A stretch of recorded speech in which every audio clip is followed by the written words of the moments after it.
الحمدللہ رب العالمین والصلاة والسلام علی سید المرسلین اما بعد فاعوذ باللہ من الشیطان الرجیم بسم اللہ الرحمن الرحیم. پڑھیے الصلاة والسلام علیک یا رسول اللہ وعلی آلک واصحابک یا حبیب اللہ. الصلاۃ والسلام علیک یا نبی اللہ وعلی آلک واصحابک یا نور اللہ. ماہ رمضان رحمتوں کی کان، مغفرت کا پیغام ہمارے درمیان ہے. روزہ جب انسان رکھتا ہے تو کچھ نڈھال محسوس کرتا ہے، خاص طور پر جب افطار کا وقت آتا ہے تو پیاس سے زبان سوکھتی ہے، اور بعض اوقات بندہ کبھی کبھی تھوڑی دیر بعد گھڑی دیکھتا ہے کہ اب کتنی دیر باقی ہے کہ جب میں کھاؤں گا، جب میں پی سکوں گا. یہاں دو تین باتیں بڑی لطیف ہیں، بڑی خوبصورت ہے. پہلی بات تو یہ کہ اس میں جو بندگی ہے نا، جو اللہ سے محبت نظر آتی ہے کہ سامنے پانی موجود ہے، کھانا بھی موجود ہے، مگر میرے رب کا حکم ابھی تک نہیں ہوا ہے، ابھی افطار کا وقت نہیں ہوا ہے. اس سے انسان کی اللہ سے محبت چھلکتی ہے کہ بندہ اللہ کو راضی کرنے کے لیے کھانے سے بھی رک گیا، پینے سے بھی رک گیا، اپنی خواہشات سے بھی رک گیا. اور روزے کے فضائل کتنے ہیں، یہ اتنا زبردست نیکی کا کام ہے. یہ پورا جسم سمجھ لیں عبادت کر رہا ہے. آپ کی پوری باڈی جو ہے نا وہ اس وقت عبادت میں مصروف ہے، کیونکہ باڈی کی جو نیڈ پوری ہوتی ہے وہ پانی سے ہوتی ہے، کھانے سے ہوتی ہے، اس سے آپ رکے ہوئے ہیں. تو گویا انسان کا پورا جسم اللہ کی عبادت میں مصروف ہے. بدقسمتی سے کئی لوگ ایسے اب سنتے ہیں کہ روزہ رکھنے میں سستی کرتے ہیں، تو وہ بھی سستی نہ کریں کہ روزے کے بارے میں سنیے کہ کیسے کیسے فضائل احادیث میں آئے. نبی پاک علیہ الصلوۃ والسلام فرماتے کہ بے شک جنت میں ایک دروازہ ہے جس کو ریان کہا جاتا ہے، اس سے قیامت کے دن صرف روزہ دار داخل ہوں گے اور کوئی داخل نہیں ہوگا. اسپیشل ڈور ہوگا جنت کا. آپ دیکھتے ہیں کبھی کبھی ایئرپورٹ پر جاتے ہیں یا کسی جگہ جاتے ہیں، ایک وی آئی پی گیٹ ہوتا ہے اور اس وی آئی پی گیٹ سے لوگ داخل ہوتے ہیں جو وی آئی پیز ہوتے ہیں. تو اے روزہ داروں تمہیں مبارک ہو کہ جنت میں وہ دروازہ ہوگا جس کو باب الریان کہا جاتا ہے، اور اس سے روزہ دار جنت میں داخل ہوں گے. اور قیامت کے دن ایک اناؤنسمنٹ ہوگا، کہا جائے گا روزے دار کہاں ہیں؟ وہ لوگ کھڑے ہوں گے، ان کے علاوہ کوئی اس دروازے سے داخل نہ ہوگا. جب یہ داخل ہو جائیں گے نا تو جنت کا وہ ڈور، وہ دروازہ بند کر دیا جائے گا. اس دن ان لوگوں کو کتنی افسوس ہوگا، کتنی حسرت ہوگی جو رمضان کے روزے نہیں رکھتے ہوں گے. بلکہ ہمیں تو یہ چاہیے کہ صرف رمضان کے روزے نہیں، ہم اس کے بعد بھی نفلی روزوں کی بھی کوشش کیا کریں. ہر پیر کو روزہ رکھنا سنت ہے. اچھا ایک اور فائدہ دیکھیں، جو پورا سال کچھ نہ کچھ نفلی روزے رکھتا ہے نا، اس کو رمضان کے روزوں میں اتنی پرابلم نہیں ہوتی، کیونکہ وہ عادی ہوتا ہے. Suddenly all of the sudden پورا سال گزرنے کے بعد جو اچانک روزے رکھنا شروع کرتے ہیں ان کو زیادہ بعض اوقات روزہ جو ہے وہ فیل ہوتا ہے. بہرحال نبی پاک علیہ الصلوۃ والسلام کا ایک اور فرمان سنیں. اے روزہ داروں تمہیں مبارک ہو. میرے آقا فرماتے جس نے رمضان کا روزہ رکھا اور اس کی حدود کو پہچانا اور جس چیز سے بچنا چاہیے اس سے بچا، تو جو کچھ گناہ پہلے کر چکا ہے اس کا کفارہ ہو گیا. یعنی روزہ پچھلے گناہوں کا کفارہ ہے. روزے کی ایک اور شاندار فضیلت، نبی پاک فرماتے جس نے ایک دن کا روزہ رکھا، اللہ عز و جل کی رضا حاصل کرنے کے لیے اللہ عز و جل اسے جہنم سے اتنا دور کر دے گا جتنا ایک کوا جو بچپن سے اڑنا شروع کرے یہاں تک کہ بوڑھا ہو کر مر جائے. اچھا کوے کی عمر بتائی جاتی ہے کہ 500 سال ہوتی ہے. 500 سال تک پرندہ اڑے گا تو کتنا دور ہوگا؟ اللہ ایک روزہ رکھنے والے کو جہنم سے اتنا دور کر دے گا. مبارک ہو ان کو جو پورا مہینہ روزہ رکھتے ہیں اور ماشاءاللہ نفلی روزے بھی رکھتے ہیں. ایک اور خوبصورت بات، میرے آقا علیہ الصلوۃ والسلام فرماتے ہیں ہر شے کے لیے زکوٰۃ ہے، اور جسم کی زکوٰۃ روزہ ہے، اور روزہ آدھا صبر ہے. اللہ اکبر. یعنی آپ کی باڈی کی زکوٰۃ ادا ہو رہی ہے کہ جب آپ رمضان میں روزے رکھ رہے ہیں. ماشاءاللہ. تو ہمیں روزے کی پابندی کرنی چاہیے. ایک اور حدیث سن لے، پھر میں انشاءاللہ روزے کے کچھ احکام بیان کرتا ہوں، اور یہ بڑی کمال کی حدیث ہے. نبی پاک علیہ الصلوۃ والسلام نے فرمایا کہ قیامت والے دن روزہ داروں کے لیے ایک سونے کا دسترخوان رکھا جائے گا جس سے وہ کھائیں گے حالانکہ لوگ حساب کتاب کے منتظر ہوں گے. اب ذرا سوچئے, آج بھوک لگ رہی ہے, پیاس لگ رہی ہے, کھانے سے رکے ہو نا, اس دن جب لوگوں کو حساب کتاب دینا ہوگا, قیامت کے دن لوگ حساب کتاب دے رہے ہوں گے, مگر جو روزہ دار ہوں گے ان کو قیامت کے دن جنتی دسترخوان لگا کر وہاں کھانا کھلایا جا رہا ہو. اس کا مطلب کیا ہوا؟ ادھر بھوکے رہ جاؤ, ادھر نعمتیں ملیں گی. اگر ادھر کھانا ہے, ادھر روزہ نہیں رکھنا ہے, تو ادھر کی محرومی ہے. اب آپ کی مرضی ہے, چوز کیا کرنا ہے, سلیکٹ کیا کرنا ہے.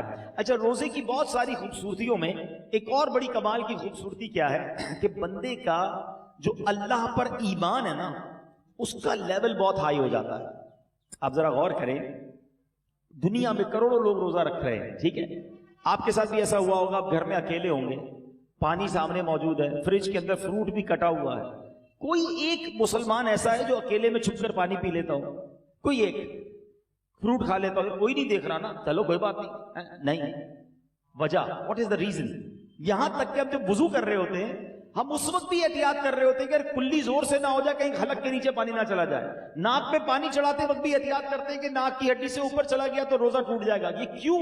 حالانکہ وضو خانے پہ کسی کو بھی نہیں پتا چلے گا, میں ایک دو چلو پانی پی لوں, لیکن ہم سب کا خیال کیا ہے؟ اللہ دیکھ رہا ہے. یہی ہے نا دل میں کہ کوئی نہیں دیکھ رہا مگر رب دیکھ رہا ہے. اب ذرا غور کرو میرے پیارے اسلامی بھائیوں, رمضان ساری دنیا کے مسلمانوں کا لیول آف ایمان ادھر لے جاتا ہے کہ تم اکیلے میں کھانا نہیں کھا رہے کیونکہ اللہ دیکھ رہا ہے. تو اب سوال یہ ہے کہ جب اللہ رمضان میں دیکھ رہا ہے تو کیا رمضان کے بعد نہیں دیکھ رہا؟ حلال کھانے سے رک گئے کیونکہ افطار کا وقت نہیں ہوا, مگر بندہ پھر حرام دیکھنے سے کیوں نہیں رکتا کہ اللہ دیکھ رہا ہے؟ اکیلے میں گناہ کرتے وقت یہ خیال کیوں نہیں آتا کہ رب دیکھ رہا ہے؟ ایکچولی رمضان ہماری پوری پریکٹس کروا رہا ہے کہ دیکھو, جب پورے رمضان تم یہ خیال دل میں بٹھائے رکھتے ہو کہ اکیلے میں کھانا نہیں ہے, پینا نہیں ہے, رب دیکھ رہا ہے, تو پھر رمضان میں بھی اور رمضان کے بعد بھی حرام کماتے وقت بھی سوچو نا اللہ دیکھ رہا ہے, حرام بولتے وقت بھی سوچو اللہ دیکھ رہا ہے, حرام سنتے وقت بھی سوچو اللہ دیکھ رہا ہے. تو انشاءاللہ اگر یہ پریکٹس بن گئی کہ اللہ دیکھ رہا ہے تو پھر گناہ کرنے کی عادت چھوٹ سکتی ہے. اللہ مجھے بھی اور آپ کو بھی یہ خیال ایسا عطا کر دے کہ جب بھی برائی کی طرف جانے کو جی چاہے دل سے صدا آئے کہ اللہ دیکھ رہا ہے.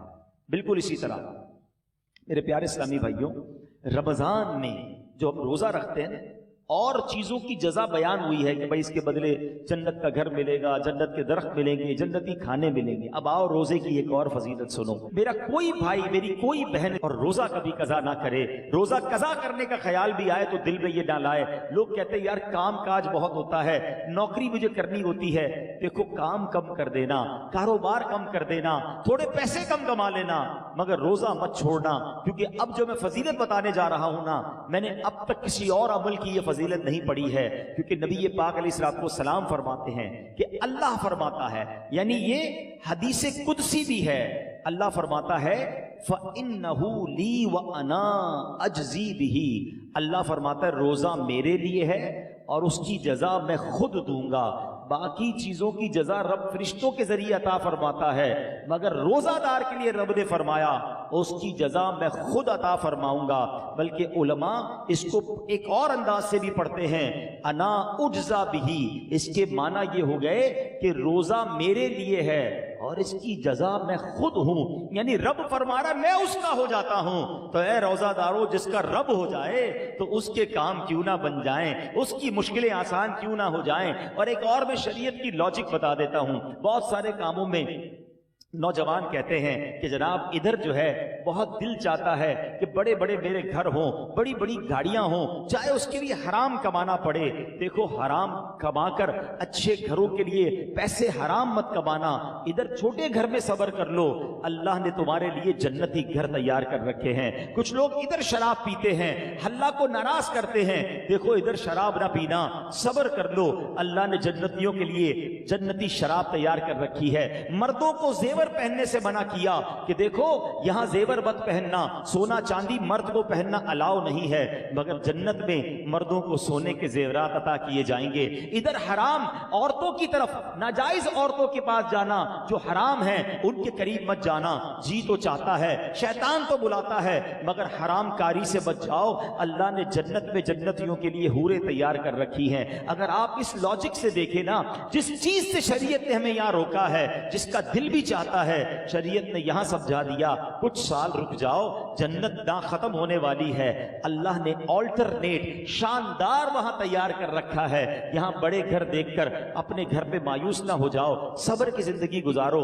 اللہ نے بڑے بڑے محل جنتیوں کے لیے تیار کیے ہیں۔ تمہارے پاس اگر یہاں گاڑی نہیں ہے، مایوس نہ ہونا، حرام کی طرف مت جانا۔ جنتیوں کے لیے اللہ نے جنتی سواریاں تیار کی ہیں۔ یہاں اگر مہنگے اور اچھے کھانے نہیں کھا سکتے، پیسے تھوڑے ہیں، حرام کی طرف مت جانا، صبر کر لینا۔ اللہ نے جنتیوں کے لیے جنتی دسترخوان لگائے ہوئے ہیں، جنتی مشروب موجود ہیں۔ ارے انسان جو تمنا کرے گا اللہ اس قسم کا کھانا اس کے سامنے عطا فرما دے گا۔ تو جب وہ نعمتیں موجود ہیں تو کچھ صبر کے ساتھ، کچھ قناعت کے ساتھ، اللہ کی رضا کے ساتھ اور حلال روزی کے ساتھ زندگی گزار لیں۔ انشاءاللہ دنیا بھی بہتر ہوگی اور آخرت بھی بہتر ہو جائے گی۔ اب میں چاہوں گا کہ بیان میں کچھ روزے کے اہم مسائل بھی ہم سن لیں۔ بعض اوقات کچھ روزہ داروں کو کنفیوژن ہوتی ہے۔ سب سے پہلے تو یہ سمجھ لیں کہ افطار اور سحر، سحری کا ٹائم جو بھی آخری ٹائم ہے، جو کراچی میں ہے یا باہر مجھے سن رہے ہیں، ہمیشہ یاد رکھیں اذان کا انتظار نہیں کرنا ہے۔ اذان نماز کے لیے ہوتی ہے، سحری بند کرنے کے لیے نہیں ہوتی ہے، ٹھیک ہے نا؟ ہو سکتا ہے مؤذن صاحب 5 منٹ لیٹ ہو جائیں، کبھی ان کی جناب اچھا کچھ لوگ کہتے ہیں اذان ہوگی تو روزہ بند کریں گے، اور اگر آپ کے علاقے میں لائٹ ہی چلی گئی اور مائک ہی بند ہو گیا مسجد کا، پھر کیا کریں گے؟ روزہ بند نہیں کریں گے۔ تو اذان جو ہے وہ روزہ بند کرنے کے لیے، افطار کے لیے نہیں ہوتی، وہ نماز کے لیے ہوتی ہے۔ روزے کا تعلق ٹائمنگ سے ہے۔ وقت سحر یعنی فجر کا وقت شروع ہوا، جیسے ہی شروع ہوا اب آپ کھا پی نہیں سکتے۔ 1 سیکنڈ بھی آپ نے زیادہ کھا لیا تو اب پورا دن آپ بے شک بھوکے رہیں، روزہ نہیں ہوگا، آپ کا روزہ شروع ہی نہیں ہوا۔ تو بیسٹ طریقہ کیا ہے؟ اپنی گھڑی کا ٹائم سیٹ رکھیں۔ اب تو موبائل فون آ گئے ہیں، جو انٹرنیٹ والے موبائل ہوتے ہیں اس میں بھی موبائل ٹائم بڑا پرفیکٹ پتہ چل رہا ہوتا ہے۔ 5 منٹ پہلے، کوئی لازم تھوڑی ہے کہ آخری منٹ تک کھانا پینا ہے، 5 منٹ پہلے آپ کھانا پینا بند کر دیں۔ ٹوتھ پیسٹ وغیرہ کرنا ہے تو بھی کر لیں، اور اپنے تمام معاملات سے فارغ ہو جائیں، درود پاک پڑھیں، تاکہ آپ فرض روزہ ہے نا، اگلے 15 گھنٹے بھوکا رہنے کے لیے تیار ہیں تو 5 منٹ زیادہ بھوکا رہ جائے نا بھائی، 5 منٹ 10 منٹ پہلے فارغ ہو جائیں سحری سے۔ بالکل اسی طرح افطار میں بھی آپ نے کرنا یہ ہے کہ افطار میں آپ نے گھڑی دیکھ کر افطار کرنا ہے، ٹائم دیکھ کر افطار کرنا ہے۔ 1 آدھ منٹ اوپر ہو جائے خیر ہے، پہلے افطار نہ ہو جائے۔ بعض اوقات ہوتا ہے لوگوں کی گھڑی ٹائم پہ نہیں ہوتی، 5 منٹ پہلے افطار کر لیتے ہیں۔ آپ کو پتا ہونا چاہیے کہ ٹائم ہوا کہ نہیں۔ اور بالکل اسی طرح اذان مغرب کی نماز کے لیے ہوتی ہے، افطار کے لیے نہیں ہوتی۔ اس میں بعض اوقات 2 گڑبڑ ہو جاتی ہیں۔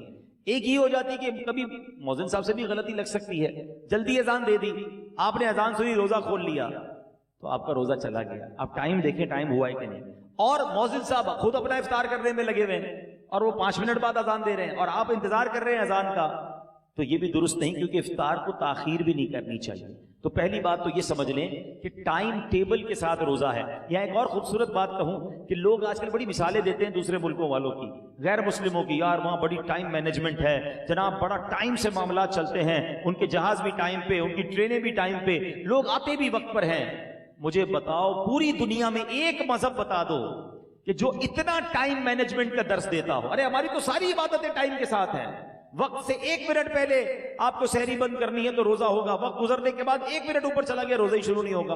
افطار گھڑی کے مطابق کرنا ہے، بالکل ساری دنیا کے مسلمان ٹائم پہ افطار کرتے ہیں۔ ہماری ساری اذانیں، مسجد کا ٹائم ٹیبل دیکھیں، آپ کی ٹرین لیٹ ہو سکتی ہے، جہاز لیٹ ہو سکتا ہے۔ ہم نے دیکھا سردی ہو، گرمی ہو، بارش ہو، آندھی ہو، طوفان ہو، دنیا بھر کی مسجدوں میں وقت پہ اذان ہوتی ہے، وقت پہ جماعت ہوتی ہے، لاکھوں مسجدوں میں۔ کیسی شاندار ٹائم مینجمنٹ ہے، اسلام کی کتنی عبادتیں ٹائم کے ساتھ ہیں۔ ارے جناب ہم حج پہ جائیں تو کب عرفات میں رہنا ہے، کب عرفات سے نکلنا ہے، کب پہلے نہیں نکلنا ہے، کب مزدلفہ پہنچنا ہے، کب مینا پہنچنا ہے، کون سے دن طواف زیارت کے ہیں، each and everything going with time. اسلام جتنا ٹائم مینجمنٹ سکھاتا ہے نا، اتنا دنیا کا کوئی مذہب نہیں سکھاتا. ہاں یہ ضرور کہہ سکتے ہیں کہ ٹائم مینجمنٹ اسلام میں ضرور ہے, مسلمان اس سے سیکھتے نہیں ہیں, تو ہمیں دوسروں کی مثالیں دینے کی کیا ضرورت ہے؟ ہمارا دین ہمیں شاندار ٹائم مینجمنٹ سکھاتا ہے. اچھا, انجیکشن روزے میں اگر کسی کو خون دینا ہے, جب آپ خون دیں گے تو آپ کا وضو ٹوٹے گا, لیکن اگر آپ انجیکشن لگواتے ہیں اس سے روزہ نہیں ٹوٹے گا. ٹھیک ہے, کان میں اگر کوئی ڈراپ ڈالتا ہے, اگر اس کا کان کا پردہ پھٹا ہوا نہیں ہے تو بھی اس سے روزہ نہیں ٹوٹے گا. ہاں, آنکھ میں اگر کوئی ڈراپ ڈالتا ہے تو اس سے علماء فرماتے ہیں روزہ ٹوٹ جائے گا. تو ہمیں روزے کے بارے میں یہ معلومات بھی ہونی چاہیے. بعض اوقات لوگ جو ہے احتیاط نہیں کرتے, اور وہ احتیاط نہ کرنے کی وجہ سے ان کا روزہ ٹوٹ جاتا ہے. جب یہ فرض ہے تو اس کے احکام سیکھنا بھی ضروری ہے, اس کی احتیاطیں سیکھنا بھی ضروری ہے. تو بہرحال میرے پیارے اسلامی بھائیوں, افطار کے وقت ایک اور کام کرنے والا ہے جو نارملی ہمارے یہاں نہیں ہوتا, کیونکہ روزانہ افطار کے وقت 10 لاکھ گناہگار جہنم سے آزاد کیے جاتے ہیں. روزانہ, یہ اتنا مبارک مہینہ ہے, اس پہ روزانہ افطار کے وقت 10 لاکھ گناہگار آزاد جہنم سے کیے جاتے ہیں. اور جب جمعرات کی رات آتی ہے اور جمعے کا دن آتا ہے تو فرمایا ہر لمحے 10 لاکھ گناہگار جہنم سے آزاد کیے جاتے ہیں. اب آپ سوچیں کہ افطار کے وقت ہماری کیا کیفیت ہونی چاہیے. ہمارے گھروں میں تو ایک ہنگامہ مچا ہوتا ہے, شربت کدھر ہے تو پکوڑے کدھر ہے تو فلاں چیز نہیں آئی. ان آئٹموں کے چکر میں پڑنے کی بجائے افطار کے وقت اے کاش ہاتھ اٹھے ہوں, آنسو بہ رہے ہوں, اور یہ التجائیں ہوں کہ مولا آج بھی 10 لاکھ بخشے جائیں گے, آج بخشے جانے والوں میں ہمارا نام لکھ دے. تو جب اس کیفیت کے ساتھ آپ افطار کیا کریں گے تو انشاءاللہ کبھی نہ کبھی تو ہمارا بھی نمبر آ جائے گا. تو آج بھی مدنی چینل پر آپ دیکھیں کہ افطار کے وقت کیا منظر ہوتا ہے. آنسو ہوتے ہیں, دعائیں ہوتی ہیں, التجائیں ہوتی ہیں. میں تو دنیا بھر کے ویور سے کہوں گا کہ جب بھی افطار کا وقت آئے آپ مدنی چینل کے ساتھ اپنے گھر والوں کے ساتھ امیر اہل سنت کی ان عظیم دعاؤں میں شامل ہو جائیں. نہ جانے کس کی آمین کے صدقے ہمارا بھی بیڑا پار ہو جائے. تو ہمیں افطار کا وقت جو ہے یہ بڑا مبارک وقت ہے, یہ دعاؤں کی قبولیت کا وقت ہے. پھر رمضان کی راتیں, رمضان کی راتیں کتنی مبارک ہیں آپ کو پتہ ہے. سارا سال میں اور آپ اللہ سے دعا کرتے ہیں نا, یا اللہ میری پکار سن لے, میری توبہ قبول کر لے, میری مغفرت فرما دے, میرا فلاں کام فرما دے. ہم اللہ سے دعا کر رہے ہیں. آپ کو پتہ ہے رمضان کی راتوں میں کیا ہوتا ہے, رحمت کے فرشتے یہ آواز لگاتے ہیں, ہے کوئی مانگنے والا کہ اس کی توبہ قبول کی جائے, ہے کوئی توبہ کرنے والا کہ اس کی توبہ قبول کی جائے, ہے کوئی سوالی کہ اس کا سوال پورا کیا جائے. یعنی رمضان میں ادھر سے آفر ہے کہ مانگ لو میں دے رہا ہوں, مغفرت چاہیے تو میں مغفرت دے رہا ہوں, توبہ کرنی تو میں توبہ قبول کر رہا ہوں. مگر آپ دیکھیں کہ آج ہماری راتیں کہاں خرچ ہو رہی ہیں. بہت بڑی تعداد میں لوگ کھانے پینے, گھومنے پھرنے, کرکٹ میچز, پتہ نہیں کیا کیا کر رہے ہیں رمضان میں. ارے اللہ کے بندو, یہ راتیں عبادت کی ہیں, یہ راتیں دعائیں کی ہیں, یہ مانگنے کی ساری زندگی پڑی ہے کھانے پینے کی. تو خدارا رمضان کی راتوں کو ضائع نہ کریں. اور اب میں آخری بات اپنے بیان کی کر لوں, جو میں سمجھتا ہوں میرے بیان کی سب سے اہم بات ہے. وہ کیا ہے؟ یہ اب تک تو میں نے رمضان میں عبادت نیکیاں کرنے کے بارے میں بات کی نا, یہ تو چلے تھوڑی بہت لوگ کر ہی رہے ہیں یا کرتے ہیں, مگر رمضان میں گناہ نہیں کرنا ہے, اس کی طرف توجہ کم لوگوں کی ہے. کیوں؟ دیکھیں رمضان میں گناہ کی پکڑ بھی زیادہ ہے, رمضان میں گناہ کا عذاب بھی زیادہ ہے, مار بھی زیادہ پڑے گی.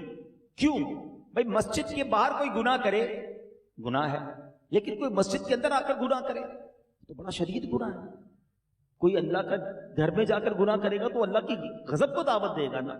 مکہ شریف میں جا کر کوئی ایک نیکی کرے, حدود حرم میں تو ایک نیکی 1 لاکھ نیکی کے برابر, مگر وہاں کوئی گناہ کرے تو 1 لاکھ گناہ کے برابر. اس کی وجہ کیا ہے؟ اتنے مقدس جگہ پر آئے ہو جہاں ساری دنیا عبادت کر رہے, تم ادھر بھی گناہ کر رہے ہو.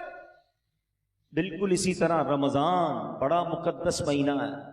جو رمضان میں